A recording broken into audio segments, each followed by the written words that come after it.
Барлығыңызға сәлем, менің каналыма қош келдіңіздер. Бүгін сіздермен бірге әрі салат, әрі ыстық тағам ретінде берілетін фунчозаны дайындайтын боламыз. Видеоны соңына дейін көріңіз. Бізге қажетті заттар ол болгар бұрышы, пияз, сарымсақ, тауық еті, тұз және дәмдеуіштер. Ең алдымен біз болгар бұрышын осылай турап аламыз. Менікі қатырылған бұрыш, сіздер свежийін қолдансаңыздар да болады. Сосын пиязымызды осылай майдалап турап аламыз.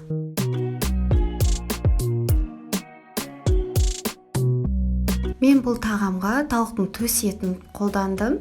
Сіздер кез келген жерін қолдансаңыз болады, яғни тек төс еті емес, бедросын қолдансаңыздар да болады.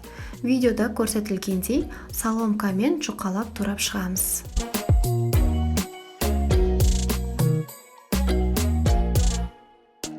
Фунчозаның үстінен ыстық суды құйып, оны 6 немесе 7 минутқа қойып қоямыз. Сосын оның суын төгіп, мұздай сумен шайып аламыз. Одан артық ұстауға болмайды, себебі езіліп кетеді. Табамызды қыздырып, оның үстіне майды құйып, болгар бұрышын 1-2 минут қана қуырып аламыз. Қатты пісіріп қуырудың қажеті жоқ, себебі бізге соғым берсе ғана болды.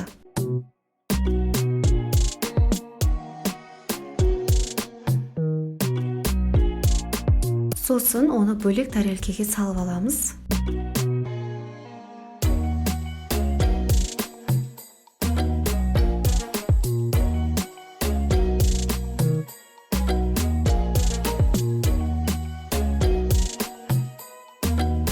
Дәл сол тапаға тауық етін саламыз да жақсылап қуырып аламыз.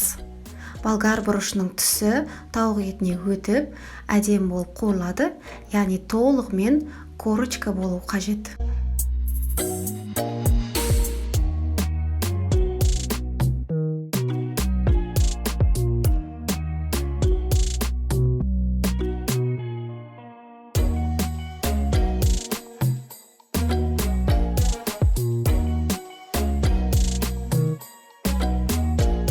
Яғни осылай тауық еті ағарып піскеннен кейін пиязымызды салып, тағы да жақсылап қуырып аламыз.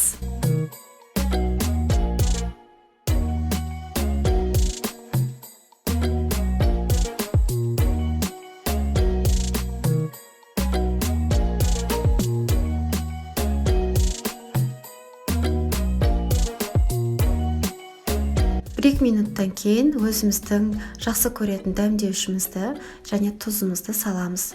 Менде бұл жолы паприка көбірек салдым, себебі дәм ұнайды.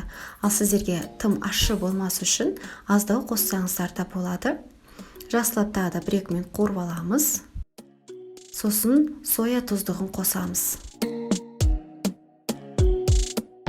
1-2 минут қана қуырып аламыз. Бізде тауықтың түсі өте әдемі болады.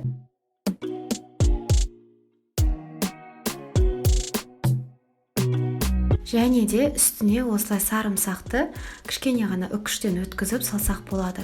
Үкішің жоқ болса, онда кішкене майдалап, турап салып жіберсеңіз болады.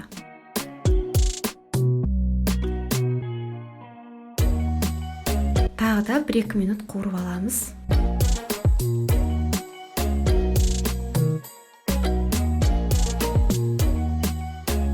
Сосын болгар бұрышын қайта саламыз.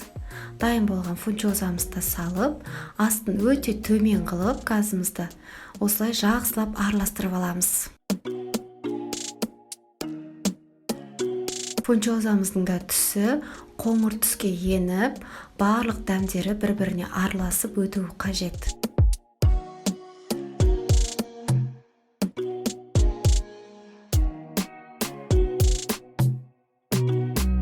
Видеода көргеніңіздей көп уақыт алмайтын, өте тез дайындалатын тағамның бірі, және де бұны сіз ыстық тағам ретінде де ұсынсаңыз болады, немесе салат ретінде де үстелге қойсаңыз болады.